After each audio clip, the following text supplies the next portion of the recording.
লক্ষ্য যখন gold medal, তখন কে সিলভার পেল কে ব্রোঞ্জ পেল সেটা বড় কথা নয়। ভারতীয় জনতা পার্টি গোল্ড মেডেলের উদ্দেশ্যে লড়াই করছে এবং সেটা মানুষের আশীর্বাদ নিয়ে। কোচবিহার নাটাবাড়ি বিধানসভা কেন্দ্রের একাধিক এলাকায় প্রচারের শেষে এমনটাই জানিয়েছেন কোচবিহারের প্রার্থী নিশীথ প্রামাণিক। এদিন কোচবিহারের রেলগেট বাজার থেকে শুরু করে Baburhat bank Chatra road rail gate এলাকায় জনসংযোগ কর্মসূচিতে পৌঁছন নিশীথ প্রামাণিক। সেখানে মানুষের সাথে যেমন একদিকে কথা বলেন, পাশাপাশি স্থানীয় মন্দিরে পুজো দেন তিনি বলেন, তৃণমূলের প্রার্থী ঘোষণার অনেক আগে থেকেই আমাদের প্রচার শুরু হয়ে গিয়েছে। ইতিমধ্যেই মাথাভাঙা শীতলকুচি এলাকায় প্রচার চলছে জোর কদমে। রাজ্য সরকার বিজেপির বিধায়ক এবং সাংসদদের উন্নয়নমুখী কাজে বাধা দিচ্ছে, বরাদ্দকৃত অর্থ ব্যবহার করতে দিচ্ছে না, তাই সমস্যা তৈরি হচ্ছে। বেশ কিছুদিন আগে আপনারা জানেন যে আমাদের প্রচার আমরা মাথাভাঙ্গা থেকে শুরু করেছি।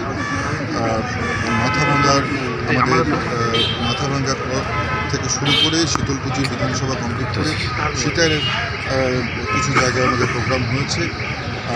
আজ নাটাবাড়ির বেশ কিছু জায়গায় নির্বাচনী প্রচার হবে, জনসংযোগ হবে, মূলত জনসংযোগ।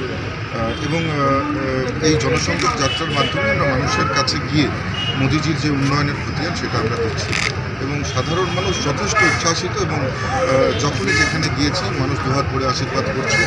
আমরা নিশ্চিত যে মানুষ যদি এইভাবেই আশীর্বাদ করে তাহলে নিশ্চিতভাবে আমাদের ফল আগের বারের চাইতেও অনেক বেশি।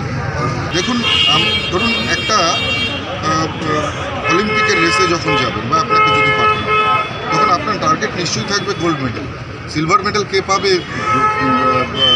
যে ব্রোঞ্জ মেডেল কে পাবে, সেটা কিন্তু কোনো বিষয় না। এই টার্গেট যখন গোল্ড মেডেল হবে, সিলভার কে পাচ্ছে বা ব্রোঞ্জ কে পাচ্ছে সেটা খোঁজ নেওয়ার মতন সময় থাকাটা উচিত নয়।